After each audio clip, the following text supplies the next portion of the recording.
my wife smirked. "Why don't you clean the house yourself?" "I'm not your maid." When I came home after a 14-hour shift to find the place a mess while she lay there, scrolling through TikTok. So I did. I started cleaning everything myself.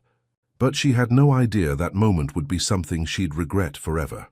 It was nearly midnight when I stepped through the door, exhausted after 14 relentless hours at work.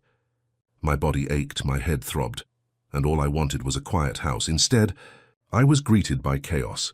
Dirty dishes piled in the sink, clothes scattered across the floor, the faint smell of leftovers lingering in the air, and there she was. Sarah stretched out on the sofa, eyes glued to her phone, laughing at some TikTok video. She didn't even look up. She had spent the whole afternoon scrolling TikTok and browsing online shops, ignoring the growing mess around her. I tried to keep my voice steady. "Hey, could you at least put the dishes away?" She didn't pause her scrolling. "Flat cold. Why don't you clean it yourself?" "I'm not your maid." I felt a rush of disbelief. I opened my mouth, but the words caught in my throat. Then I said quietly, more to myself than to her, "Fine, I'll do it." The silence in the room pressed down on me, heavier than the anger I had felt in months of lonely nights. I used to love the way Sarah laughed, the way her eyes lit up when she got excited about something small. Back then I thought her boldness was charm, but now it's just exhaustion wrapped in stubbornness. I work 14 to 15 hours a day on a project that feels endless, just to keep the mortgage paid and save for our future. Coming home, I'm already thinking about dinner, bills, and the mess waiting for me. I used to imagine her waiting for me, a smile, maybe a hot meal. Now I imagine nothing. A year ago, Sarah quit her job. She said it was because she was stressed, because she needed to focus on family. I believed that we would become a real team, sharing both responsibilities and life's small joys. Instead, she disappeared behind her phone. Even after quitting, she continued using the shared accounts for online shopping and subscriptions, relying entirely on me to manage bills and groceries. Hours of TikTok, endless online shopping, scrolling through other people's lives while ours fell apart. The apartment is full of packages I never asked for, piles of clothes she never bothered to put away, and dishes that multiply faster than I can wash them. I remember the first time I noticed the change. It was her birthday. I had stayed late at the office, trying to finish a report so we could go out the next weekend. I bought a small necklace I knew she would love, wrapped it carefully, stayed up until midnight to hide it on her nightstand. The next morning, I found it in the trash. She said it was old-fashioned and not her style anymore.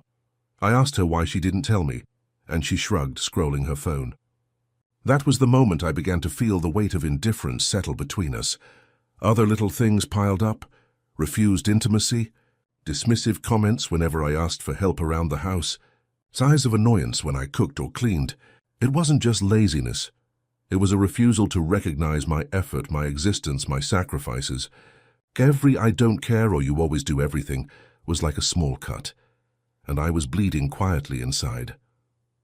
One evening, I tried to talk to her about it. I said, "Sarah, I feel like we're drifting apart. I can't do everything alone." She looked at me, her eyes barely lifting from her phone, and said, "You always make it sound like I'm the problem. Maybe if you weren't so controlling, I'd help." That was the first time I realized that trying to reason with her was like talking to a wall. The anger in me has long faded. Now it's replaced by a deep emptiness. I don't shout anymore. I don't plead. I just feel the quiet despair of loving someone who no longer loves you, or perhaps never really did. And yet, I keep hoping for small signs of the woman I knew. Maybe a smile when I make coffee, a comment about the laundry being done, a simple thank you when I clean the kitchen. But those signs never come. I used to ask myself if I was too patient, if I tolerated too much. Now I know I wasn't patient. I was blind. Blind to the slow erosion of care, to the selfishness that hid behind charm, to the gradual disappearance of the person I once loved. And I've learned, bitterly, that love alone isn't enough to hold a marriage together. Respect, effort, and care are required. When those vanish, nothing remains. I've tried talking, reasoning, pleading. I've tried showing her through actions, through small gestures, through words. And now I understand, it's over. That night I walked into the living room, tired but still hoping for a small sign that she cared. "Sarah, can you please pick up your things?" The kitchen, the living room, It's a mess. She didn't even glance up. Her thumb paused on the screen for a second, then continued scrolling. Why don't you clean it yourself? I'm not your maid, I froze. My hands tightened into fists at my sides. I wanted to scream, to shout, to make her feel even a fraction of what I had felt for months. Finally, I spoke quietly, almost whispering, "Fine, I'll do it." She smirked, still barely looking at me. "Oh, now you're going to pretend like you care." I rolled up my sleeves and cleaned the kitchen and living room in silence, tackling dishes, laundry, and vacuuming, each task a reminder of what I had endured. She watched for a while, curious at first, then impatient. "Do you really have to make such a big deal out of this?" She said. "It's just a few plates, really.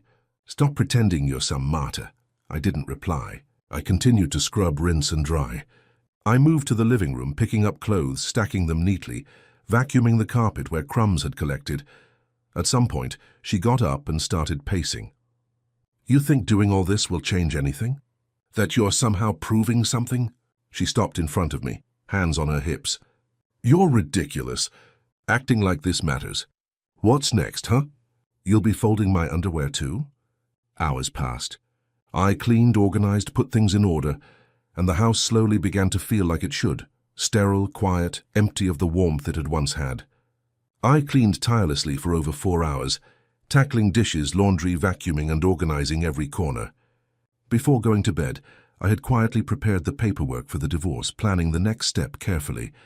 She sat on the sofa again, scrolling, fuming. "You think you're better than me? Doing all this alone?" she said, her voice sharper now, tinged with frustration and confusion. I kept working. I didn't look at her. I didn't respond. I had learned long ago that words wouldn't reach her, that pleas wouldn't matter, that anger was useless. Action was all that remained. And in this case, action meant taking care of what was mine to care for, regardless of her presence or absence. By the time I finished, it was after midnight again. The house smelled faintly of soap and clean wood, and for the first time in months, everything was in its place.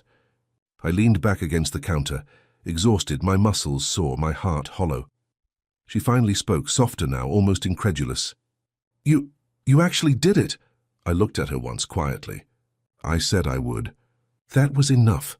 She looked down at her phone, fuming, unsure what to do. I turned off the kitchen light, letting the soft glow of the living room illuminate the space, and went to bed. The step that would change everything. The next morning, Sarah woke up ready to scroll through her usual feeds, to shop, to laugh at videos while I was gone. But when she reached for her apps, something was wrong. Over the past few weeks, I had quietly planned everything. Overnight, I revoked all shared access, closed accounts, and arranged a meeting with our lawyer for the divorce. She grabbed her phone and dialed me, her voice sharp with disbelief. What did you do?" I answered calmly, colder than I had ever been. "Meet me at the lawyer's office at 3. I've sent you the address." She didn't reply for a moment. Then the calls ended.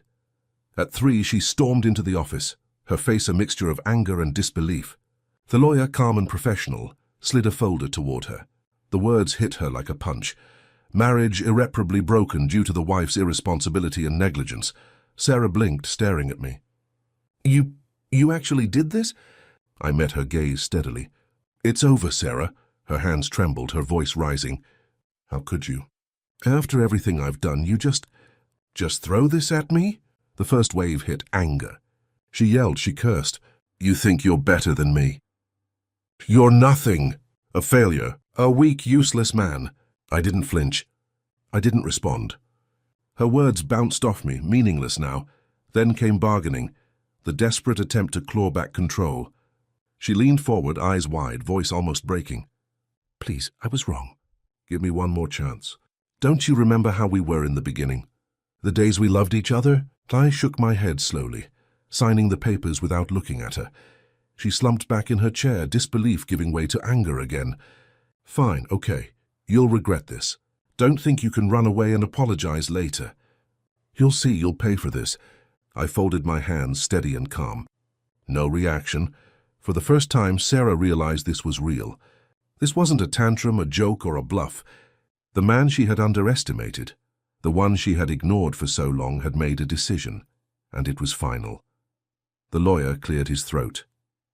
If there are no further comments, this concludes the signing. The divorce will be processed as stated. Sarah looked at me one last time, searching for a trace of the man she once knew, but there was nothing. Only certainty, and a quiet distance that could not be crossed. Her hands dropped to her lap. Her fury simmered into desperation, into something fragile she had never felt before. Vulnerability. Yet it was too late. I stood, collected my briefcase, and walked toward the door. She called after me, half pleading, half shouting, "Wait! Don't leave like this!" I didn't turn. My steps were steady, deliberate. Every one of them a reminder that some decisions once made cannot be undone. Sarah stayed seated, frozen, her hands empty, her voice gone. The anger, the bargaining, the threats, all meaningless now. She had laughed at me on the sofa not long ago, thinking she had the upper hand, and now the reality had hit. I left the office, leaving her with the papers, the truth, and the weight of her own choices. I left that morning carrying only what I needed. Sarah remained in the rented apartment. I moved into a small serviced apartment, simple and quiet, focusing on rebuilding my own life. At first, she was furious. The bills she had always relied on me to pay now came due. The meals she had never cooked were suddenly her responsibility. Her work, which she had abandoned months ago, now became a necessity to survive, though the salary was far lower than before. She struggled with the simplest tasks I had once managed for her: laundry, grocery shopping, cooking. Every day reminded her of the life she had taken for granted. Weeks turned into months. She grew thinner, tired, quieter. The realization of her mistakes began to sink in, painfully and slowly. She struggled with cooking, budgeting, and managing her own life without relying on me. Each small task a painful reminder of the years she had taken for granted. When the divorce was nearly finalized, she found me and asked to meet. When she arrived, her hair was dull, her eyes sunken. Her usual defiance was gone. She looked at me with a mixture of shame and desperation. I understand now," she whispered, her voice trembling. "It's all my fault. Can you give me one more chance?" I had given everything I could silently for years, and she had squandered it. My heart no longer held anger, only certainty. "No," I said, my voice calm but firm. "There's no chance left." Her hands trembled, and for the first time she understood fully that some mistakes are irreversible, that some losses cannot be recovered, no matter how much she begged or cried. For months she would remember that moment, the day I walked away. The sofa where she had mocked me, thinking she was victorious, became a symbol of her own undoing. That laughter, once so casual, was now a memory of the first step leading her into a lonely life, where no one would be there to dry her tears.